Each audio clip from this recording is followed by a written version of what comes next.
ليس محتاجا إلى سؤدي يا رسول الله.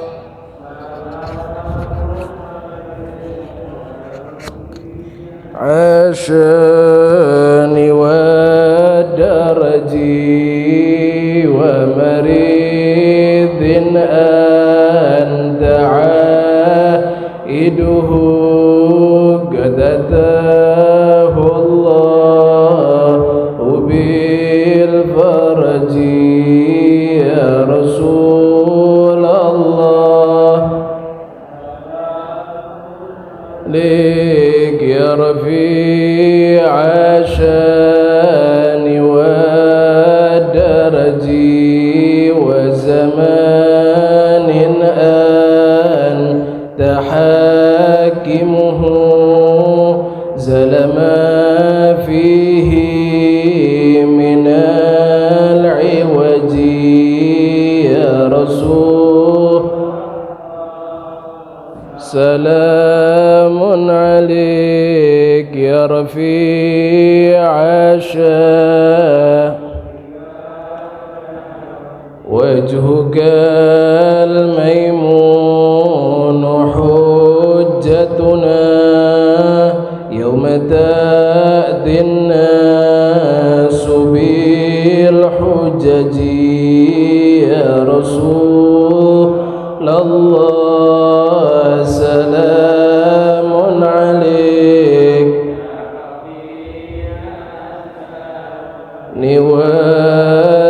ودرجي فجزاك الله خير الجزاء يا منير الكون بالبلد يا رسول الله. يا رفيع عاشاني ودرجي أهل بيت المصطفى الطهري هم أمان الأرض فالذكري يا رسول الله. من عليك يا رفيع عاشاني ودرجي ربي فانفعنا ببركتهم واهدنا الحسنى بحرمتهم يا رسول الله. ليك يا رفيع عاشاني ودرجي وأمتنا في طريقتهم ومعافتهم من الفتن يا رسول الله.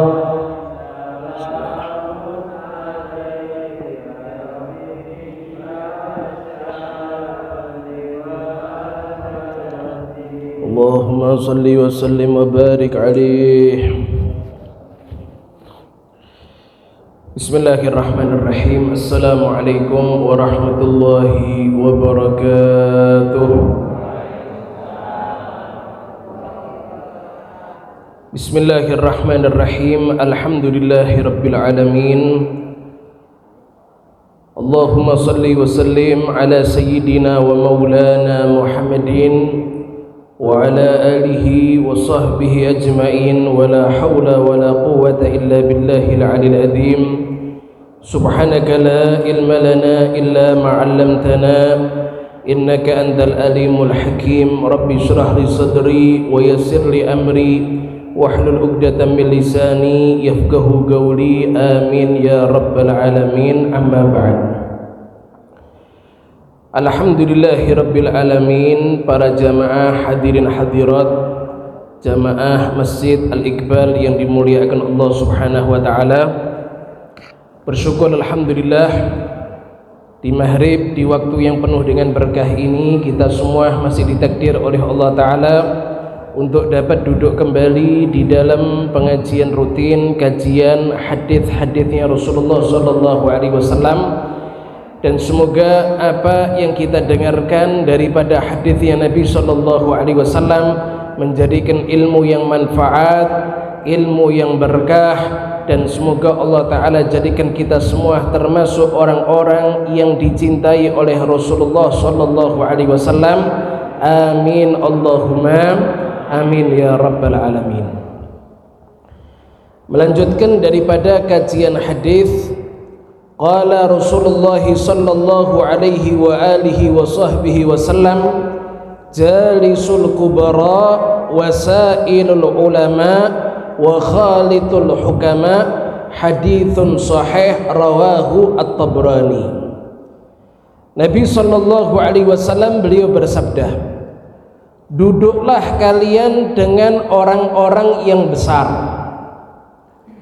wasailul ulama, dan bertanyalah kalian kepada para ulama, wa khalitul hukama, dan berkumpullah atau bergaullah kalian al-hukama kepada orang-orang yang ahli hikmah. Hadithun sahih, ini hadis sahih diriwayatkan oleh Al-Imam At-Tabrani. Hadis ini para jamaah yang dimuliakan Allah, Nabi sallallahu alaihi wasallam memerintahkan kita untuk mengerjakan 3 hal. Hal yang pertama, Nabi perintahkan kita untuk duduk dengan orang-orang yang besar. Apa maksudnya orang-orang yang besar? Para ulama mereka itu ada beberapa pendapat. Dikatakan orang besar itu bisa jadi orang yang sudah tua, kibarusin, orang yang sudah tua, asyuyukh, orang yang sudah sepuh. Kenapa kok diperintahkan kita duduk sama orang yang sudah tua, kepada orang yang sudah sepuh? Karena orang yang tua itu dia banyak sekali pengalaman hidup yang bisa kita ambil pelajaran. Orang yang tua itu sudah melewati masa muda, dia sudah melewati banyak masa di dalam kehidupannya. Banyak sekali pelajaran yang kita bisa ambil daripada kisah hidupnya orang yang sudah tua. Sebagian ulama mengatakan bisa juga orang yang besar itu maknanya adalah man lahu rutbah fid din, orang yang punya kedudukan di dalam agama. Maksudnya orang yang alim atau orang yang soleh, ya, orang alim atau orang soleh. Wa in sahura sinnuh, walaupun usianya itu masih muda. Nabi katakan duduklah kalian dengan orang-orang yang besar. Para ulama mengatakan orang-orang besar itu bisa jadi orang yang sudah tua, bisa jadi orang yang punya kedudukan di dalam agama Islam. Orang yang sudah tua tadi banyak pengalaman hidupnya. Kalau kita duduk sama orang yang tua, kita dengar pengalaman hidupnya, nyuwun sewu, yang namanya pengalaman itu tidak bisa dipelajari dari kitab. Yang namanya pengalaman itu tidak bisa dipelajari daripada baca buku, tidak bisa. Tapi pengalaman itu harus dengar daripada orang yang sudah pernah mengalami suatu kejadian. Makanya kumpul sama orang-orang yang sudah sepuh, kumpul sama orang-orang yang sudah tua, kita dengarkan pengalaman hidupnya supaya kita bisa ambil pelajaran. Iya. Sebagian ulama juga mengatakan orang yang besar itu maknanya adalah orang yang punya kedudukan di dalam agama, orang soleh atau orang yang alim, walaupun usianya masih kecil, duduk kita sama dia. Kalau ada orang yang berilmu, kalau ada orang yang soleh, orang yang ahli ibadah, walaupun usianya di bawah kita, kumpuli dia. Nah, maknanya seperti itu. Ini Nabi perintahkan, ayo duduk dengan orang-orang yang besar, kata Nabi sallallahu alaihi wasallam. Wasailul ulama. Kemudian perintah yang kedua, apa itu? Tanya kepada para ulama, suka hadir di dalam majelisnya para ulama. Ya, kalau ada permasalahan datang kepada ulama, tanyakan hukumnya kepada ulama. Makanya di dalam Al-Quran Allah Ta'ala berfirman, fas'alu ahlal dzikri in kuntum la ta'lamun. Tanyalah kalian kepada ahli dzikir. Siapa itu ahli dzikir? Ahli dzikir itu ulama. Tanyalah kalian kepada para ulama jika kalian tidak mengetahui suatu permasalahan. Tanya kepada ulama. Yang dilarang, kalau orang tidak tahu suatu permasalahan, tanyanya kepada orang yang tidak alim, bukan ulama. Kayak zaman sekarang ini nyuwun sewu, kadangkala permasalahan agama ditanyakan kepada orang yang bukan orang alim. Zaman sekarang ini nyuwun sewu, tidak setiap yang megang mic, tidak setiap yang berbicara di podium itu adalah ulama. Banyak sekali orang-orang yang tidak punya ilmu agama, dia tidak ada pendidikan ilmu agama, atau ada pendidikan ilmu agama tapi minim, tapi berani berpidato masalah agama. Zaman sekarang kan banyak. Boleh apa enggak? Ya boleh, boleh saja, enggak ada masalah, asalkan yang disampaikan itu benar. Tapi kalau untuk ditanya permasalahan agama, jangan tanya kepada orang yang enggak alim, tapi tanyakan kepada para ulama. Kalau tanya kepada orang yang tidak alim, dia bakal ngomong seperti ini, kalau menurut saya seperti ini jawabannya. Kok menurut saya? Lah yang mau nurut sama jenengan siapa? Nah, kalau jenengan ini lah diperintahkan nurut sama siapa? Gusti Allah Ta'ala, nurut sama Kanjeng Nabi. Nggih napa mboten? Kalau kita tanya permasalahan agama kepada ulama, maka ulama itu akan menjawab bukan apa kata pribadinya, tapi apa kata Allah dan apa kata Rasulullah Shallallahu Alaihi Wasallam. Makanya tanya kepada para ulama, kata Nabi Shallallahu Alaihi Wasallam. Orang kalau duduk dengan para ulama, maka dia akan menjadi orang yang beruntung. Orang kalau duduk dengan para ulama, maka dia akan menjadi orang yang beruntung. Ada satu orang namanya Sayyidina Luqman Al-Hakim. Sayyidina Luqman Al-Hakim ini beliau bukan seorang nabi, bukan seorang rasul, tapi beliau orang yang soleh, sampai-sampai namanya diabadikan menjadi surat di dalam Al-Quranul Karim, surat Luqman. Bahkan di dalam Al-Quran Allah Ta'ala itu banyak kali menceritakan wasiatnya Luqman Al-Hakim kepada putranya. Itu diantara wasiat Luqman Al-Hakim kepada putranya. Luqman Al-Hakim beliau bilang, ya bunayya, wahai anakku, wahai putraku, kata Luqman Al-Hakim, jalisul ulama, kamu duduk dengan para ulama, ya, wazahimuhum birukabikum, bahkan duduk dengan para ulama bukan cuma duduk saja, tapi yang kita diperintahkan kalau perlu desel ulama itu dengan apa ini? Rukbah niki dengkul. Kalau perlu kalian desak para ulama dengan dengkul kalian. Maksudnya apa? Duduknya yang berdesaan dekat banget sama ulama. Bukan menjauh, tapi duduknya yang dekat. Kalau perlu dengkulnya apa ini? Mendesak. Nah, kalau perlu seperti itu. Kenapa kok dikatakan seperti itu sama Luqman Al-Hakim? Fa innallaha, karena sesungguhnya Allah Subhanahu wa Ta'ala itu menghidupkan tanah yang sudah tandus dengan turunnya apa itu? Hujan. Tanah tandus itu kalau sudah mati, dengan menanam sesuatu di tanah yang tandus itu sudah tidak bisa tumbuh karena sudah tandus. Tapi tanah yang tandus Allah hidupkan dengan turunnya hujan, yang tandus akhirnya menjadi hidup kembali. Begitu juga hati orang yang sudah mati itu akan menjadi hidup kembali dengan duduk dengan para ulama, kata Sayyidina Luqman Al-Hakim. Jadi penting orang duduk dengan ulama, itu penting. Hadir majelis taklim itu penting. Hadir pengajian itu apa? Itu penting. Ya, kenapa sebabnya? Hati yang sudah mati itu bisa dihidupkan sama Allah Ta'ala dengan apa? Dengan para ulama, mendengarkan nasihat-nasihatnya para ulama. Ini perintahnya Allah Ta'ala dan ini perintahnya Rasulullah Sallallahu Alaihi Wasallam. Ya, coba perhatikan ini, karena sedikit ada membahas masalah kita diperintahkan untuk bertanya kepada para ulama. Ulama itu ada kriteria. Ulama itu tidak setiap yang make jubah itu ulama. Tidak setiap yang make dasi itu ulama. Tidak setiap yang make songkok itu adalah ulama, tidak. Tapi ulama itu ada kriterianya. Apa kriteria ulama? Di antara kriteria ulama di dalam Al-Qur'anul Karim, ulama itu harus punya rasa khosyah. Ulama itu harus punya rasa takut sama Allah Ta'ala.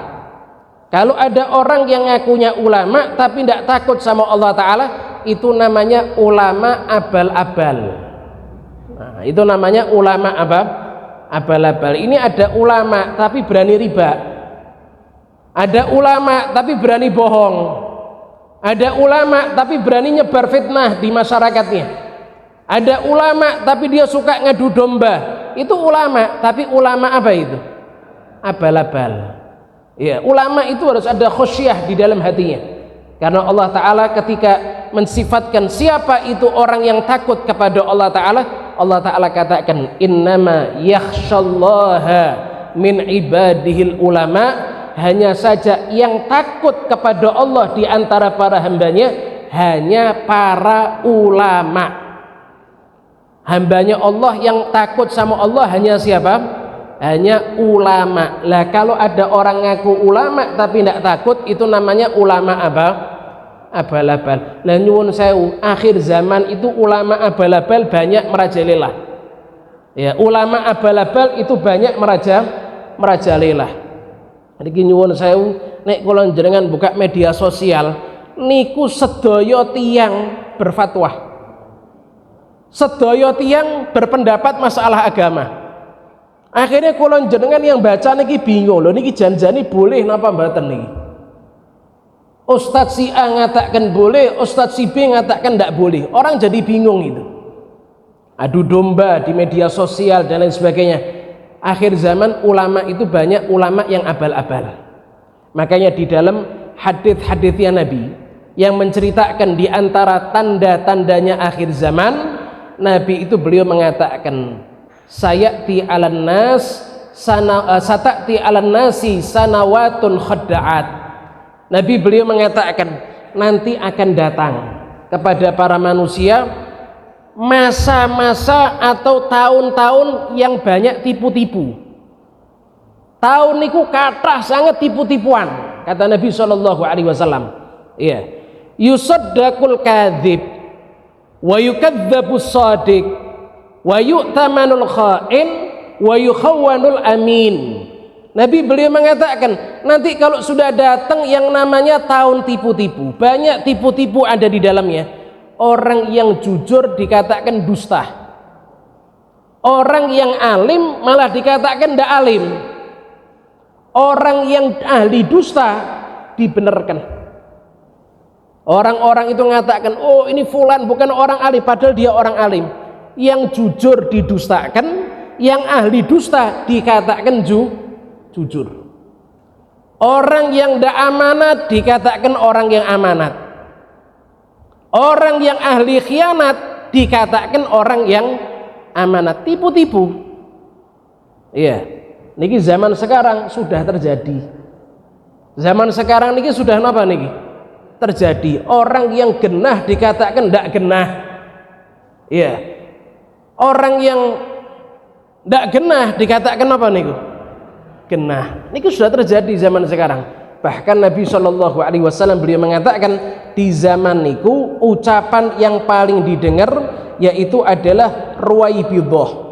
Ya, di zaman itu ucapan yang paling didengar adalah ucapannya ruwaibidah. Sinten niku ruwaibidah? Sahabat tanya, sinten niku Kanjeng Nabi ruwaibidah? Kanjeng Nabi dawuh, ar-rajulu tafih yatakallam bi amril ammah. Ruwaibidah itu orang yang bodoh, bukan orang yang alim, tapi berani ngomong masalah agama yang sifatnya umum, berani berpendapat masalah agama padahal bukan orang yang berilmu. Nabi katakan orang itu lebih didengar daripada orang yang alim. Zaman sekarang terjadi, wah yang dipegang ucapannya orang yang tidak cetoh, orang yang tidak alim malah dipegang ucapannya, tapi orang yang alim didustakan. Nah niki makanya akhir zaman niku kathah ulama, tapi ulama napa niku? abal-abal. Mugi-mugi insyaallah selamat kula jenengan niki. Iya, selamat kula jenengan. Jenengan Bu, saya mau tanya, ibu-ibu kalau sakit datangnya ke dokter atau ke petani? Atau jangan-jangan ke ahli bangunan niki? Nah, ibu-ibu kalau sakit datangnya kemana? Dokter napa ahli bangunan? Nah, ngapunten nek datang ke ahli bangunan niki mungkin Bu ditutuk pakai palu mugi sehat niki. Nah, ditutuk jebol kepalanya niku. Iya. Lah nek sakit datang ke dokter, bukan sakit datang ke tukang bangunan. Saya sakit kepala. Enaknya diapakan Pak tukang? Ya jenengan ditutuk nanti akhirnya. Iya. Begitu juga orang kalau ada permasalahan agama datangnya kepada siapa? Ya kepada ulama. Jangan kepada orang yang tidak jelas, orang yang ahli pertanian kok ditanya masalah agama, ya tidak nyambung nanti akhirnya. Orang yang ahli bangunan, insinyur ditanya masalah agama, ya tidak nyambung. Tidak setiap profesor niku ahli agama. Profesornya bidang nopo niku? Ahlinya ahli nopo. Makanya kalau tanya agama, tanya kepada orang alim. Sa'ilul ulama, kata Nabi Shallallahu Alaihi Wasallam. Itu pesan Nabi yang kedua. Pesan Nabi yang ketiga, wa khalitul hukama, kumpuli orang-orang ahli hikmah. Ya, kumpuli orang-orang ahli hikmah. Lah niki ngapunten, ahli hikmah niku sinten? Sinten Bu ahli hikmah niku? Yang nambah-nambani ngobati-ngobati niku ahli hikmah ta? Ahli hikmah niku sinten, Pak? Yang sakit nerawang-nerawang niku ahli hikmah niku. Nah, niku namanya dukun. Niki kadangkala dukun niki ngakune ahli hikmah. Niku bukan hikmah, hikmah niku bukan itu maksudnya. Tapi yang diperintahkan sama Kanjeng Nabi, wa khalitul hukama, iya, bergaulah kepada orang-orang ahli hikmah, yaitu orang-orang yang tingkah lakunya sejalan dengan syariat. Orang yang tingkah lakunya sejalan dengan agama Islam, ucapannya jujur, tingkah lakunya sesuai dengan apa yang diajarkan sama Allah Ta'ala, apa yang diajarkan sama Rasulullah Sallallahu Alaihi Wasallam. Niku orang ahli napa? Ahli hikmah. Ahli hikmah niku senes dukun. Dukun niku senes ahli hikmah. Niku tiang sableng niku. Ya, ahli hikmah niku senes dukun. Nggih. Nah, jadi perintahnya Kanjeng Nabi niku tiga. Kumpuli orang-orang yang sudah besar, yang sudah tua niku kumpuli. Dengarkan kisah hidupnya. Cari pengalaman hidupnya. Apa coba dipelajari. Tanya kepada para ulama, kemudian bergaul kepada orang-orang ahli hikmah, orang-orang yang tingkah lakunya sesuai dengan syariatnya Allah Subhanahu wa taala. Ini hadis yang pertama, pesannya Nabi Shallallahu Alaihi Wasallam. Kemudian para jamaah yang dimuliakan Allah Subhanahu wa taala, hadis selanjutnya. Nabi Shallallahu Alaihi Wasallam beliau bersabda, "Khuffatil jannatu bil makarih wa khuffatin naru bisyahwat." Rawahul Bukhari wa Muslim. Nabi Shallallahu Alaihi Wasallam beliau bersabda, yang namanya surga itu dikelilingi dengan perkara-perkara yang tidak mengenakkan. Yang namanya surga itu dikelilingi dengan perkara-perkara yang tidak mengenakkan. Wa khuffatin naru bisyahwat, tapi kalau yang namanya neraka itu dikelilingi dengan perkara-perkara yang enak. Apa maksudnya? Coba perhatikan. Niki sedaya remen mlebet swarga napa mboten? Coba yang ndak kepengin ngacung niki. Nah, niki ngacung terus disuting tolong niki. Ndak kepengin masuk surga niki. Nah, kula jenengan lak sedaya kepengin masuk surga nggih napa mboten? Nabi mengatakan surga niku dikelilingi perkara-perkara yang ndak mengenakkan. Napa maksudnya? Orang kalau mau masuk ke dalam surga, maka dia harus memaksakan diri, mengerjakan perbuatan-perbuatan yang sejatinya nafsunya itu menolak. Bangun tengah malam, nafsunya nolak napa mboten? Ngerjakan puasa, nafsunya nolak napa mboten? Kathah maos Quran, nafsunya nolak napa mboten? Kathah zikir, nafsunya nolak napa mboten? Niku lak sedaya perkara-perkara yang ndak mengenakkan. Tidak mengenakkan niku maksudnya nafsunya kula jenengan nolak. Surga niku dikelilingi dengan perkara-perkara seperti itu. Tapi nyuwun sewu, yang nafsu menerima, yang nafsu dukung niku pasti perkara yang jelek. Makanya Nabi katakan kalau yang namanya neraka itu dikelilingi dengan perkara-perkara yang enak. Ngerasani orang enak napa mboten? Masya Allah. Kalau orang dulu niku Bu baca Quran lisannya itu kroso manis. Tapi kalau orang sekarang ngerasani tonggo, wah segernya luar biasa. Niku kroso mulut niku manis yang luar biasa. Nggih napa mboten Bu? Sumpek niku ilang. Nih orang dulu baca Quran sumpeknya hilang. Tapi ini orang sekarang ngerasani orang sumpeknya napa? Sumpeknya hilang. Loh, neraka niku dikelilingi perkara-perkara yang mengenakkan. Maksiat niku enak napa mboten? Ya pasti enak. Ndak ada yang bilang ndak enak niku. Zina niku enak napa mboten? Ya pasti bilang enak. Dirinya kulon jenengan pasti ngatakan seperti itu. Nggih napa mboten? Bahkan orang sudah sepuh ditanya, "Pak, zina enak napa mboten?" Jos. Nah, niku pasti ndak mungkin ndak. Yang namanya manusia niku ya seperti itu. Iya. Neraka niku dikelilingi perkara-perkara yang tidak mengenakkan. Berarti maksudnya orang itu kalau kepengen masuk ke dalam surga, dia harus menerjang perkara-perkara yang nafsu itu menolak. Ya, dia harus menerjang, melawan nafsunya untuk mengerjakan perbuatan-perbuatan yang nafsunya itu menolak, dilawan sama dia. Kalau masuk surga seperti itu. Tapi kalau dia kepengennya yang enak-enak, ya nanti ujung-ujungnya masuk kemana itu? Neraka. Nah, di mana-mana itu bersusah-susah dahulu, bersenang-senang kemudian. Niku hidup niku ya seperti itu. Ndak ada bersenang-senang dahulu, bersenang-senang kemudian. Nah, niku dicoret niku. Ndak ada cerita seperti itu. Orang kalau kepengen jaya ya awalnya susah. Orang kalau kepengen dapat sesuatu yang besar ya awalnya susah payah terlebih dahulu. Nggih napa mboten? Masuk surga ya berarti harus menerjang perbuatan-perbuatan yang nafsunya menolak. Ya, tapi kalau yang namanya neraka itu dikelilingi dengan perkara-perkara yang mengenakan, nafsunya dukung. Nah, iya. Nah, karena nyuwun sewu, nafsunya kulon jenengan niku an-nafsul ammarah bisu. Kulon jenengan punya nafsu niku Pak, kulon jenengan punya nafsu itu Bu, selalu mengajak untuk berbuat jahat, berbuat jelek. Niku nafsunya kulon jenengan. Kulon jenengan niku belum sampai ke nafsu mutmainnah, nafsu yang tenang, belum sampai kita ke derajat itu. Buktinya napa? Kalau sholat hati ini seneng napa mboten? Jujur. Kalau sholat niku hati ini seneng paksaan, napa seneng hati? Nek ya seneng hati, karena pas ndak ada sesuatu. Nek pas berbarengan dengan pekerjaan, kira-kira mana yang dikorbankan? Pekerjaan, tapi ada gelo kan Pak? Ada nyesel dalam hati kan? Nah, kenapa kok ndak kerja dulu baru sholat kan gitu? Nah, nafsu kita itu al-ammarah bisu masalahnya. Belum sampai kepada nafsunya orang-orang soleh, nafsu yang mutmainnah. Iya. Kulon jenengan niku kalau baca Quran, ya kalau pagi ba'da subuh baca Quran karena sudah kulino. Coba dilihat baca Qurannya berapa banyak? 1 juz nyampe napa mboten? Nggak nyampe. Tengah malam coba bangun tengah malam baca Quran. Andai kata terjadi niku paksaan.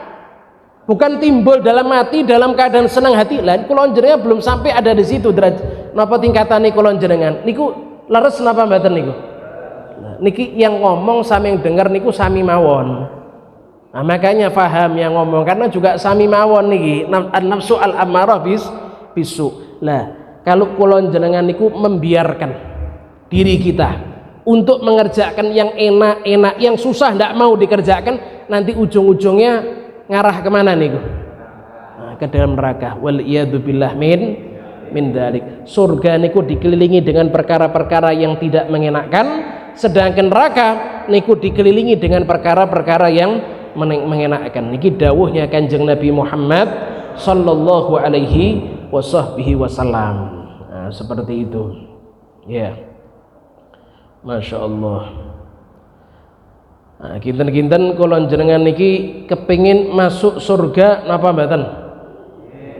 Nah, orang kalau kepingin masuk surga niku banyak sekali resepnya. Ya, orang itu kalau kepingin masuk ke dalam surga niku banyak sekali napa resepnya. Pripun supaya kula jenengan niki punya nafsu yang mutmainnah. Nek ibadah niku seneng ati.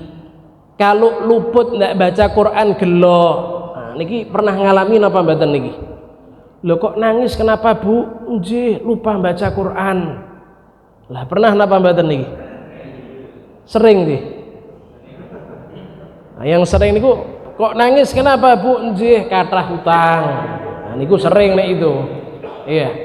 Lho Pak, jenengan kok duduk ngelamun termenung kenapa? Nggih, saya gelo tadi malam ndak bangun tengah malam. Wonten mboten niki? Wonten. Lho kok gelo kenapa? Nggih, luput ndak nonton bal-balan. Nah niku kathah. Tapi nek luput ndak salat, ndak pernah ada kejadian seperti itu. Orang kalau kepingin hatinya itu bersih, orang kalau kepingin dia nafsunya itu bersih, maka banyak sekali resep yang harus untuk dikerjakan. Di antara resepnya membiasakan semenjak dini ngelawan hawa nafsu pelan-pelan. Nafsu ngajak ngerjakan A, tinggalkan, kerjakan B. Diri kulon jenengan kepengen tidur, coba lawan, jangan sekarang, tidurnya nanti aja. Kepengen makan, belum lapar. Kadangkala itu kan orang makan bukan karena lapar, tapi orang makan karena kepingin. Nggih napa mboten? Nah, ini kalau kadang-kala seperti itu, kepengen makan, coba ditahan dulu, jangan sekarang, nunggu nanti kalau sudah lapar baru makan. Nah, jadi gitu, dilawan nafsunya itu. Di samping dia melawan hawa nafsu, orang kalau kepengen nafsunya itu mutmainnah, jangan sampai tidak berdoa kepada Allah Ta'ala, minta kepada Allah Ta'ala, hatinya dibersihkan sama Allah Ta'ala. Di antara doa yang diperintahkan atau dianjurkan untuk kita baca, ya, Allahumma aslihin niyah wa dzurriyyah waj'alil hajati kullaha maqdiyah ad-diniyah wa dunyawiyah wal ukhrawiyah bijaghi khairil bariyah. Doanya Nabi juga misalnya, Allahumma ja'al sarirati khairan min alaniyati waj'al alaniyati salihah. Nabi itu ngajari kita untuk berdoa. Apa doanya? Allahumma ja'al sarirati salihah khairan min alaniyati. Ya Allah, jadikan sarirati. Sarirati niku bukan sarirati, niku bukan deh. Bukan niku. Sarirati niku napa niku? Niku delala kok kalimatnya mirip kayak yang bagi-bagi lewat niku nggih. Sarirati niku napa? Sariroh. Sariroh niku hati. Ya Allahumma ja'al sarirati khairan min alaniyati. Ya Allah, jadikan hatiku ini lebih baik daripada zahirku. Waj'al alaniyati salihah. Jadikan zahirku itu juga baik pula ya Allah. Ini doanya Rasulullah.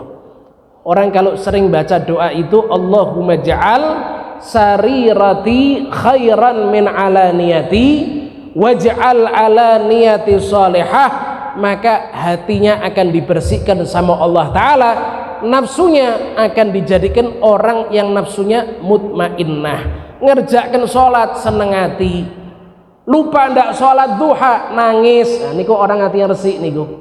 Nah, jadi seperti itu. Di antara orang kalau kepingin nafsunya itu mutmainnah, menjadi tunduk kepada Allah Ta'ala, selalu dia melawan apa kata nafsunya. Itu yang pertama. Yang kedua, banyak-banyak napa niku? Banyak-banyak napa? Doa kepada Allah Ta'ala. Allahumma ja'al sarirati khairan min alaniyati waj'al alaniyati salihatan. Ya Allah, jadikan hatiku lebih baik daripada zahirku, dan jadikan zahirku ya Allah menjadi baik pula. Ini doanya Rasulullah sallallahu alaihi wasallam. Nah, dikatakan seperti itu. Sama para ulama mengatakan seperti itu. Nah, gitu. Taib. Niki masih berapa menit niki, Pak? 2 menit niki.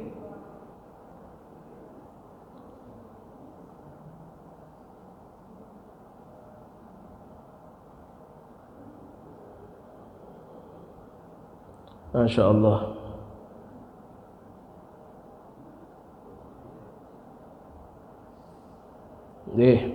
Mungkin ada yang mau tanyakan, monggo. Kalau ada yang mau tanyakan, monggo niki. Iki hadisnya sudah selesai niki. Monggo, ada yang mau tanyakan, Pak? Tadi doanya Nabi, Allahumma ja'al sarirati khairan min alaniyati waj'al alaniyati solihatan. Allahumma ja'al sarirati khairan min alaniyati waj'al alaniyati solihatan. Nah, nanti mungkin Ustadz Adam bisa nuliskan, bisa di-share di grup WA apa pripun Ustadz. Nah, niki doanya Kanjeng Nabi Muhammad sallallahu alaihi wasallam. Sampun adzan niku nggih. Nggih, mugi-mugi apa yang sudah disampaikan niki saged manfaat, berkah untuk kula njenengan sedaya. Wassallallahu ala sayyidina Muhammadin wa ala alihi wasallam walhamdulillahi rabbil alamin. Wassalamu alaikum warahmatullahi wabarakatuh.